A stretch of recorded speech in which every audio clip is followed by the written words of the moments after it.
Greetings and welcome back to room 303 in Freshman English. We are in the MyPerspectives volumes, Unit 5, Journeys of Transformation is what we call this unit on page 660 and following. We're going to turn now to the great Joseph Campbell, the great student of mythology, the great Jungian thinker, and his interviews with Bill Moyers, one of the great journalists of the humanities. I'm with you on 660. Let's introduce ourselves to both of these scholars here, and then we'll get into this interview. First to Joseph Campbell. Notice your dates, 1904 to 1987. At the age of 7, we're told, Campbell attended Buffalo Bill's Wild West show. We know something about that, living out here in Wyoming, close to Cody, Wyoming, and became enamored with all things Native American. His curiosity led him to an interest in anthropology and English literature. Through those disciplines, Campbell developed new insights into heroes and myths, which he shared in his acclaimed book, The Hero of a Thousand Faces. Moyers, born in 1934, is a publisher, writer, press secretary, presidential assistant, deputy director of the Peace Corps, and broadcast journalist. Moyers has expanded the tradition of television journalism to include not only political discussion, but also conversations with some of the world's leading thinkers. Moyers worked for both CBS and public broadcast systems starting in 1970s. He continues to work for PBS. Now, the background information on page 661 is that Joseph Campbell's first published his theories about the structure of myth in his 1949 book, The Hero of a Thousand Faces. In it, he describes the monomyth, a single central myth that he believes is present in all human societies. This interview is a brief excerpt of a famous series of conversations between Campbell and Bill Moyers, and go ahead and write down in your book that one of the compelling books that you can read if you're interested in this is The Power of Myth, which was in fact conversations, that transcript of conversations. Now, 2 observations. 1, why are we reading this? Well, we've been working with the Odyssey, and even though we didn't read all of the Odyssey as freshmen, we at least read enough of the Odyssey, and then given our lectures at learnstrong.net, we have at least a pretty good working background of what the Odyssey is about.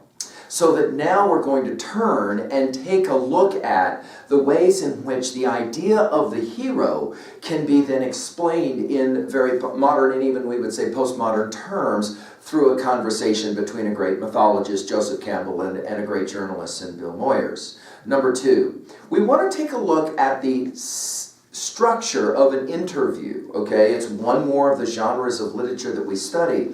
Notice that we've got Moyers, the last name of the journalist, a colon, then we're going to have a comment or a question, and then we'll have Campbell with a colon, and he's going to give his response. So in other words, as we work through this, you have to imagine that this is like a little mini play, we might say, or a dialogue of a kind, okay? And so we're hoping to try and get to the heart of some of what Moyers is trying to understand in his conversations with Campbell about this notion of the hero's adventure. And again, this coming from the book, The Power of Myth. Let's begin. I'm on page 661. Moyers asks, why are there so many stories of the hero in mythology? We'll pause and point out that we've often said in 303, borrowing heavily from the work of Joseph Campbell, we will say, we are the stories that we tell and retell. We're also the stories we accept or the stories we personally or collectively decide to reject.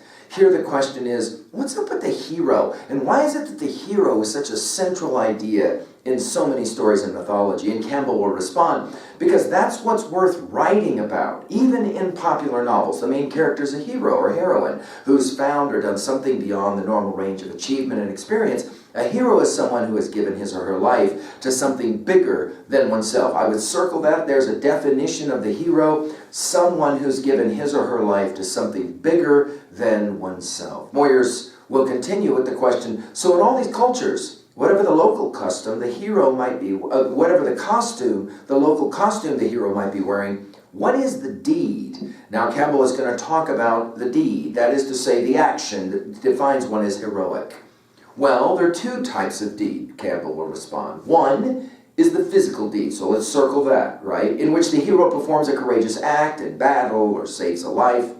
The other kind of deed is the spiritual deed, in which the hero learns to experience the supernormal range of human spiritual life and then comes back with a message. The usual hero adventure begins with someone from whom something has been taken or who feels there's something lacking in the normal experiences available or permitted to the members of his society. We immediately, of course, think of Odysseus, don't we, in his return home to find that Ithaca has been overrun with the suitors and all of that. This person then takes off on a series of adventures beyond the ordinary, either to recover what's been lost or to discover some life-giving elixir. Special potion, right? It's usually a cycle. Circle that as well. That notion that the hero myth is cyclical is central to Joseph Campbell's views on the hero, a going and a returning.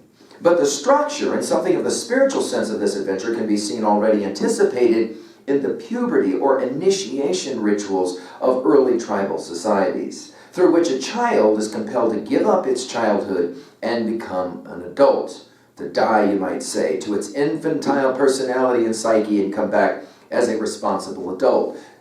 We of course study in 303 Steve Spielberg's classic, The Color Purple, a movie that will in fact demonstrate some of what Campbell is referencing here now, right? To die, you may say, to its infantile personality and psyche and come back as a responsible adult.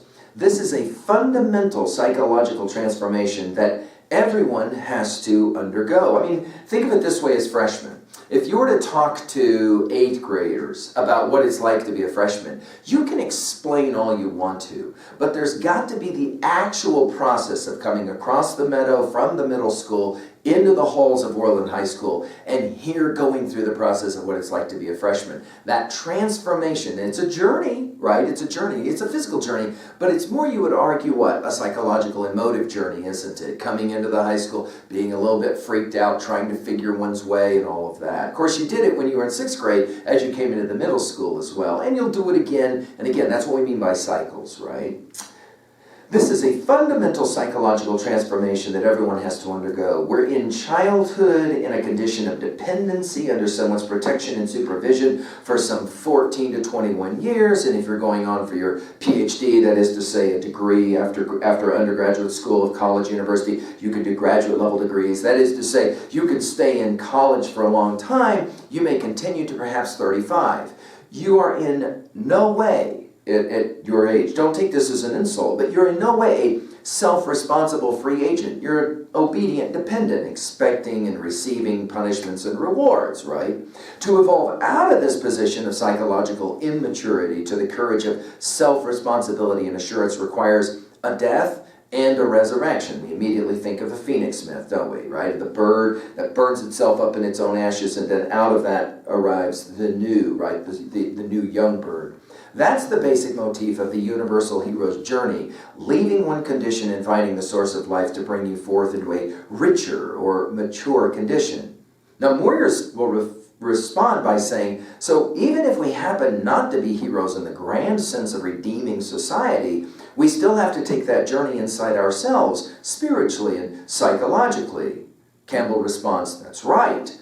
Otto Rank, in his important little book, The Myth of the Birth of the Hero, and obviously you want to circle that and take a look, do a little bit of research about Otto Rank, declares that everyone is a hero in birth, where he, or we would say she, undergoes a tremendous psychological as well as physical transformation from the condition of a little water creature living in a realm of antibiotic fluid into an air-breathing mammal, which ultimately will be standing. That's an enormous transformation, and it had been consciously, had it been consciously undertaken, it would have been indeed a heroic act. And there was a heroic act on the mother's part as well, who had brought this all about. Moyers then asks, then heroes are not all men. Campbell responds, no. The male usually has the more conspicuous role in mythology just because of the conditions of life. He's out there in the world, and the woman is in the home and in the ancient systems, right? But among the Aztecs, for example, who had a number of heavens to which people's souls would be assigned according to the conditions of their death, the heaven for warriors killed in battle was the same for mothers who died in childbirth. Giving birth is definitely a heroic deed, in that it is the giving over of oneself to the life of another. It's interesting to me, and we'll pause here in paragraph 10, but it's interesting to me that when a lot of my freshmen read this line, they go home and look at their mother differently. Wow, there's a woman who risked her life so that I could exist. Compelling, right? It's a compelling idea, and therefore, to some degree, she has to be seen as heroic. Moyers will continue. Don't you think we've lost that truth in this society of ours, where it's deemed more heroic to go out into the world and make a lot of money than it is to raise children? Campbell will respond, making money gets more advertisement. You know the old saying, if a dog bites a man, that's not a story, but if a man bites a dog, you've got a story there. So the thing that happens and happens and happens, no matter how heroic it may be, is not news. Motherhood has lost its novelty, you might say. Moyers responds, that's a wonderful image, though, the mother as hero. Campbell will respond, it has always seemed so to me. There's something I learned from reading these myths.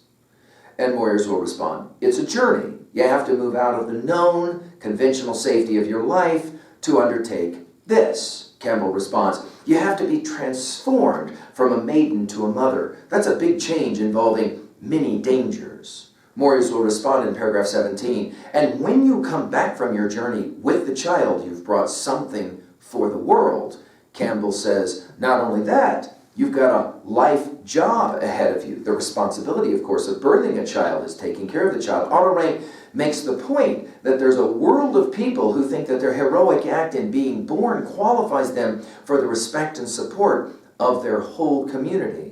Moyers says, but there's still a journey to be taken after that, to which Campbell responds, there's a large journey to be taken, right, of many trials. And of course, as we've said in our lectures on the Odyssey, Odysseus is different kinds of journeys, different kinds of trials. That movement between Scylla and Charybdis is right, going between a rock and a hard place. Any time in life that you have two choices and neither one of them are very useful, that's the Odyssean problem, right? It's all metaphor. Moyers responds with a question to finish our interview cutting. What's the significance of the trials and tests and ordeals of the hero? And Campbell responds, if you want to put it in terms of intentions, the trials are designed to see to it that the intending hero should be really a hero.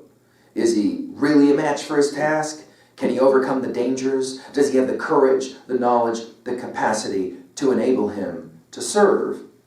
Now, of course, at 3A, we immediately think of those lines that we memorized from Longfellow's Psalm of Life, in this world's broad field of battle, in the bivouac of life, be not like dumb-driven cattle, be a hero in the strife. Of course, Campbell knows Longfellow well, and he knows that set of lines from Psalm of Life well, as he's talking about being a hero, being heroic. Later in that poem, you'll remember, lives of great men all remind us we can make our lives sublime, and departing leave behind us footprints on the sands of time, footprints that perhaps another sailing o'er life, Salome, a forlorn and shipwrecked brother, seeing shall take heart again. In other words, the notion is you live a life that can be emulated by the younger as they are watching you. As we've said many times, those kids in middle school, they are in fact watching you as a ninth grader to see how a ninth grader is supposed to behave. You might want to demonstrate the best examples of free will and, of course, moral obligation and responsibility, no question. That is to say, where are the stories that we tell and that we retell? Well, there you go. I hope that this has enhanced your study of the Odyssey, and I hope that you'll go and find Power of Myth and enjoy it. It's one of the classics in 303. Thank you.